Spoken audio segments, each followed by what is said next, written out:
अगर आप रोज face wash कर रही हैं, कभी कोई क्रीम लगा रही हैं, कभी कोई नुस्खा ट्राई कर रही हैं, कभी स्क्रब कर लेती हैं, कभी कुछ छोड़ देती हैं, फिर भी 15 दिन बाद चेहरा वही डल, पैची, थका हुआ और बेजान लगता है, तो परेशानी सिर्फ आपकी स्किन नहीं है, परेशानी आपकी रूटीन है। और सबसे बड़ी बात यह है कि अक्सर लोग स्किन को साफ करने के चक्कर में उसे और ज्यादा थका देते हैं।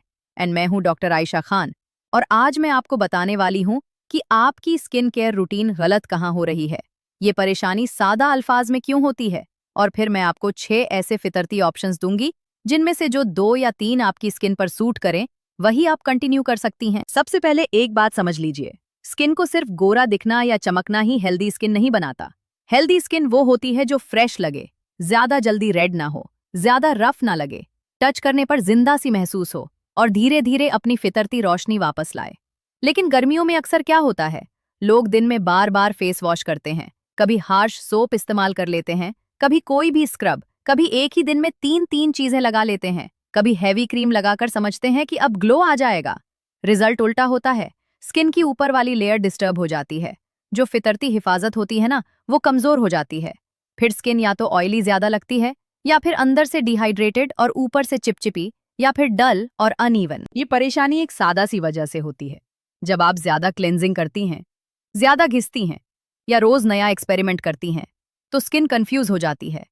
वो अपनी रिपेयर पर फोकस नहीं कर पाती, डेड सेल्स जमा रहते हैं, सतह रफ लगती है, पोर्स और ज्यादा नजर आते हैं, और जो फितरती ग्लो होता है वो दबा हुआ दिखाई देता है। गर्म हवा, धूप, पसीना और गलत प्रोडक्ट लेयरिंग इसे और तेज कर देते हैं। इसीलिए बहुत सी खवातीन कहती हैं कि मैं इतना कुछ कर रही हूं, फिर भी फेस खिला हुआ नहीं लगता। वजह यही होती है कि काम ज्यादा हो रहा होता है, लेकिन सही तरीके से नहीं हो रहा होता। आपको पहले ये गलतियां रोकनी होंगी। हर रोज स्क्रब मत कीजिए, बॉडी सोप को फेस पर मत लीजिए, हर दूसरे दिन नया मास्क मत लगाइए, दिन भर चेहरा 5 दफा मत धोइए, और एक ही रात में बहुत सारी चीजें स्किन पर मत डालिए। स्किन को थोड़ा सुकून चाहिए होता है। अगर आप उसे हर वक्त कुछ ना कुछ करती रहेंगी, तो ग्लो आने के बजाय इरिटेशन, टैनिंग, पैचीनेस और रफनेस ज्यादा नजर आएगी। 15 दिन का फितरती ग्लो तभी आएगा जब आपकी रूटीन सादा, रिपीट होने वाली और स्किन फ्रेंडली होगी। अब मैं आपको 6 फितरती ऑप्शंस दे रही हूँ। इनमें से सबको एक साथ इस्तेमाल करना जरूरी नहीं, ये बहुत अहम बात है। बहुत लोग इसी जगह गलती कर देते हैं। उन्हें लगता है जितने ज्यादा नुस्खे उतना ज्यादा रिजल्ट। नहीं, स्किन मैथ्स ऐसे काम नहीं करती। स्किन को कंसिस्टेंसी चाहिए, ओवरलोड नहीं। पहला ऑप्शन है राइस वाटर। इसको कम मत समझिए, ये उन लोगों के लिए बहुत अच्छा ऑप्शन है जिनकी स्किन गर्मियों में थकी हुई, रफ, हल्की सी टैन हुई या बेजान लगती है। आपको इसमें बहुत डिटेल में जाने की जरूरत नहीं, बस राइस वाटर को एक सूदिंग सपोर्ट समझिए, जो स्किन को हल्का सा काम महसूस करवाता है और सतह को फ्रेश दिखाने में मदद करता है। इसे रोज पूरे फेस पर लेयर्स की तरह नहीं भरना, बस साफ चेहरे पर हल्की सी कॉटन डैब या शॉर्ट कंप्रेस की तरह इस्तेमाल कीजिए। इसका मकसद स्किन को टॉर्चर करना नहीं, स्किन को सेटल करना है। अगर आप उन लोगों में से हैं जो फेस वॉश के बाद फौरन टाइटनेस महसूस करते हैं, तो राइस वाटर आपके लिए अच्छा स्टार्टिंग ऑप्शन हो सकता है। इससे 15 दिन में एक सॉफ्ट, साफ और थोड़ा ज्यादा इवन लुक मिल सकता है। लेकिन शर्त यह है कि आप साथ में ओवर वॉशिंग बंद करें। दूसरा ऑप्शन है रॉ हनी की बहुत पतली लेयर। मैं यहाँ थिक मास्क या लंबी रेसिपी की बात नहीं कर रही, बस पतली सी लेयर। हनी उन स्किन्स के लिए अच्छा ऑप्शन बन सकता है जो डल भी लगती हैं और साथ ही थोड़ी रफ भी। समर में बहुत सी स्किन्स ऊपर से ऑयली और अंदर से थकी हुई होती हैं। ऐसे में कुछ लोग हार्श चीजें इस्तेमाल कर लेते हैं और मसला और बढ़ जाता है। हनी का आइडिया यहाँ ये है कि स्किन को एक सॉफ्ट और सुकून भरा एहसास मिले। इसको रोज लगाना जरूरी नहीं, शॉर्ट कॉन्टैक्ट ही काफी होता है। अगर आपको लगता है कि आपकी स्किन टच करने पर सूखी नहीं लेकिन बेजान लगती है, तो हनी आपके लिए बेहतर ऑप्शन हो सकता है। और हाँ, अगर किसी को लगता है कि फितरती चीज है तो जितनी मर्जी उतनी देर लगा लो, तो ये सोच सही नहीं। फितरती होने का मतलब ये नहीं कि ओवर यूज सेफ हो जाता है। तीसरा ऑप्शन है सैंडलवुड। ये उन लोगों के लिए बहुत प्यारा ऑप्शन हो सकता है जिनकी स्किन समर में गर्म, इरिटेटेड, थकी हुई या थोड़ी पैची लगती है। सैंडलवुड का मकसद यहाँ फौरन गोरापन दिखाना नहीं है। इसका मकसद स्किन को एक सेटल और साफ सुथरा लुक देना है। जब स्किन की सतह शांत होती है ना, तभी ग्लो नजर आता है। बहुत लोग ग्लो को फेयरनेस समझ लेते हैं। ग्लो फेयरनेस नहीं होता। ग्लो का मतलब होता है स्किन जिंदा लगे, फ्रेश लगे, साफ लगे। सैंडलवुड को आप एक हैवी और मुश्किल पैक ना बनाएं। जितनी सादा चीज होगी उतना बेहतर।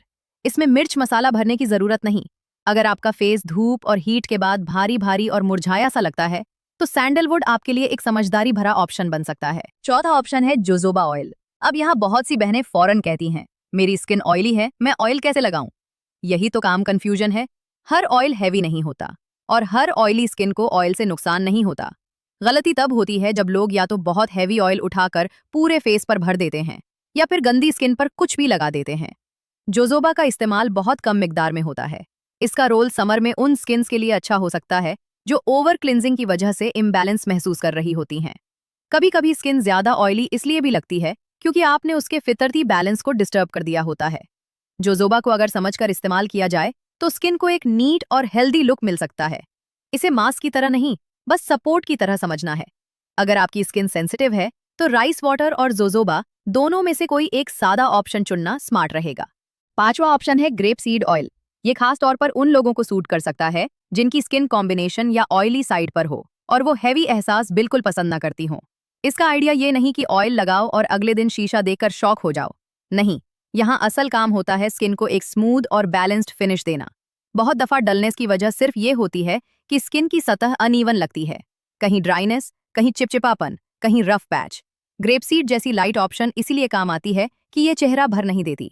अगर आपने पहले हैवी ऑयल्स से बुरा एक्सपीरियंस लिया है तो लाइट ऑप्शन का कॉन्सेप्ट समझिए।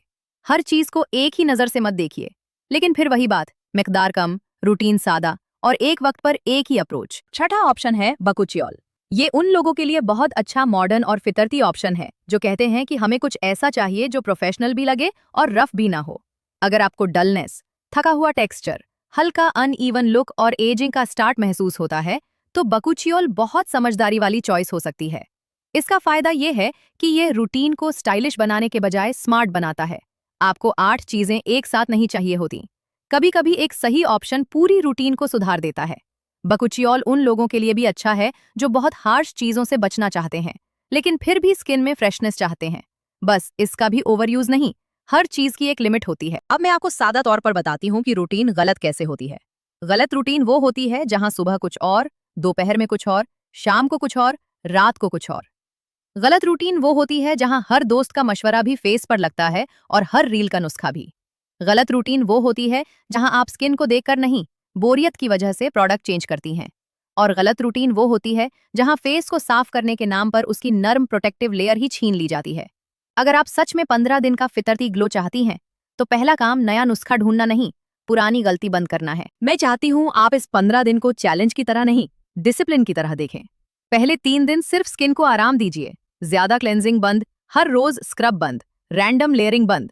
फिर अपनी स्किन टाइप के मुताबिक इन 6 ऑप्शंस में से कोई 2 या ज्यादा से ज्यादा 3 चुनिए बस। अगर आप ड्राई और सेंसिटिव साइड पर हैं तो राइस वाटर और जोजोबा का पेयर अच्छा लग सकता है। अगर आप डल और रफ साइड पर हैं तो हनी और सैंडलवुड।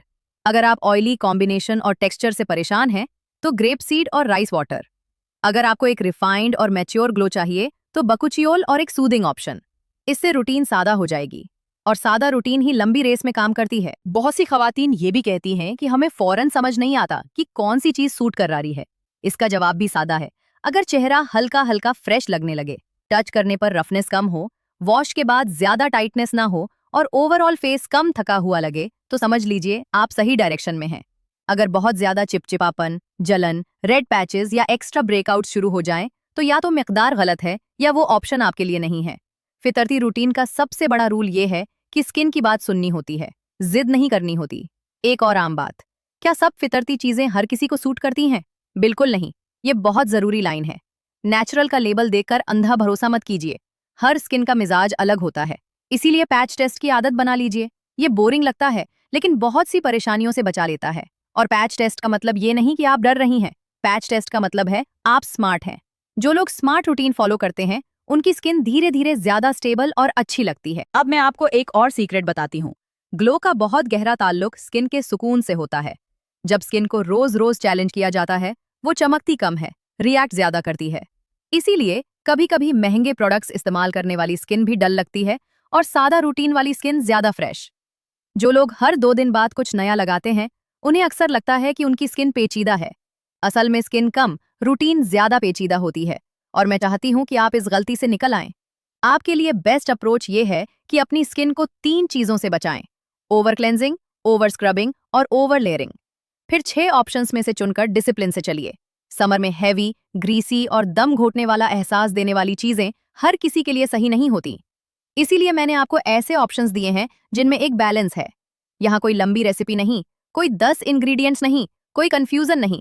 जितनी साफ रूटीन होगी उतना आपको समझ आएगा कि आपकी स्किन किस चीज पर अच्छा रिस्पॉन्स दे रही है। और हाँ, अगर आपको लगता है कि 15 दिन में चेहरा बिल्कुल नया हो जाएगा, तो मैं आपसे सीधी बात करूंगी, ऐसा सोचना भी रूटीन की गलती है। 15 दिन में मोजीजा नहीं, लेकिन एक साफ बदलाव जरूर आ सकता है। स्किन ज्यादा सेटल लग सकती है, डलनेस कम हो सकती है, सतह स्मूथ लग सकती है, फेस ज्यादा साफ और फ्रेश नजर आ सकता है। और सबसे अहम बात, आपको खुद महसूस होगा कि चेहरा पहले जैसा थका हुआ नहीं लग रहा। ये रियल प्रोग्रेस होती है। रियल प्रोग्रेस वो होती है जो धीरे धीरे आपके फेस को फितरती बनाए, फेक नहीं। मैं चाहती हूँ कि आप अपनी रूटीन को सजा की तरह ना देखें। बहुत सी औरतें फेस के साथ ऐसे बिहेव करती हैं जैसे उसे डांट रही हों। कभी जोर जोर से रब करना, कभी बार बार वॉश, कभी रैंडम नुस्खा। स्किन को कमांड नहीं, कंसिस्टेंसी चाहिए होती है। आप जितना उसे समझकर चलेंगी उतना वो आपको अच्छा रिस्पॉन्स देगी। समर ग्लो का मतलब चिपचिपी चमक नहीं होता। समर ग्लो का मतलब होता है साफ, सांस लेती हुई, शांत और हेल्दी दिखने वाली स्किन। अगर आपकी स्किन मैच्योर है तो बकुचियोल और जोजोबा वाले ऑप्शंस पर ज्यादा फोकस कर सकती हैं। अगर आप यंग हैं लेकिन फेस डल रहता है तो राइस वाटर, हनी और ग्रेप सीड ज्यादा बेहतर लग सकते हैं। अगर आपका फेस हीट से जल्दी डिस्टर्ब होता है तो सैंडलवुड का ऑप्शन बहुत काम का हो सकता है। यहाँ स्मार्टनेस ये नहीं कि आप सब चीजें नोट करके सब ट्राई कर लें। स्मार्टनेस ये है कि अपनी स्किन को देखें और फिर चुनें। इसी से रिजल्ट आता है। बहुत सी लेडीज के कमेंट्स का जवाब भी यही है, ऑयल स्किन पर चलेगा। हाँ, लेकिन हर ऑयल नहीं, हर मिकदार नहीं और हर स्किन पर नहीं। सेंसिटिव स्किन क्या करे? सादा ऑप्शन से स्टार्ट करे, पैच टेस्ट करे और ओवरलोड से बचे। कितने दिन कंटिन्यू करे? कम से कम 15 दिन ईमानदारी से फॉलो करके देखे।